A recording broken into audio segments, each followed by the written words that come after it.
ప్రతి పేదవాడికి సొంతిల్లు ఉండాలనేది తమ లక్ష్యమని సీఎం చంద్రబాబు తెలిపారు.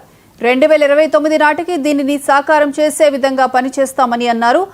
అన్నమయ్య జిల్లా దేవగుడిపల్లిలో 3 లక్షల ఇళ్ల గృహప్రవేశాలను ఆయన శ్రీకారం చుట్టారు. మిగతా ఇళ్లు కూడా పూర్తి చేసి ఉగాది నాటికి గృహప్రవేశాలు చేయిస్తామన్నారు. వైసీపీ హయాంలో 4 లక్షలకు పైగా ఇళ్లను రద్దు చేశారని, ఇళ్లకు ఇవ్వాల్సిన 900 కోట్ల రూపాయలను ఎగ్గొట్టారని విమర్శించారు. నేను ఉద్యోగమే కాదు నిన్ను పారిశ్రామికవేత్తగా చేస్తానని చెప్పిన మొట్టమొదటి ప్రభుత్వం తెలుగుదేశం ఎన్డీఏ ప్రభుత్వం.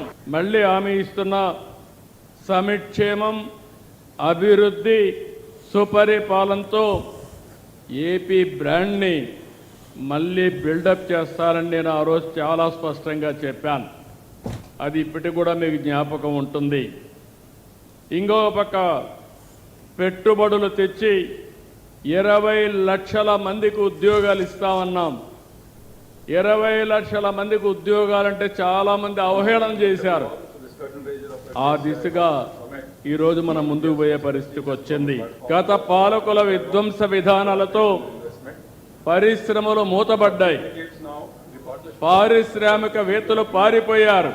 ఏదైతే ప్రజావేదిక కూల్చడంలో ప్రారంభించిన విధ్వంసం రాష్ట్రమంతా కూడా కొనసాగే పరిస్థితికి వచ్చింది.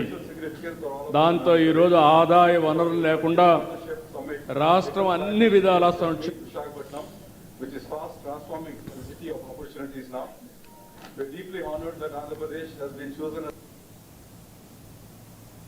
నాకే నాడి అంతుపట్టలేదు. మీరు ఆ విషయం గుర్తుపెట్టుకోవాలి. అంటే అన్ని రోగాలతో రాష్ట్రాన్ని ఎక్కడికక్కడ భ్రష్టు పట్టించే పరిస్థితికి వచ్చారు. ఇప్పటికి కూడా మీరు అనుకుంటారు అన్నీ అయిపోతున్నాయని.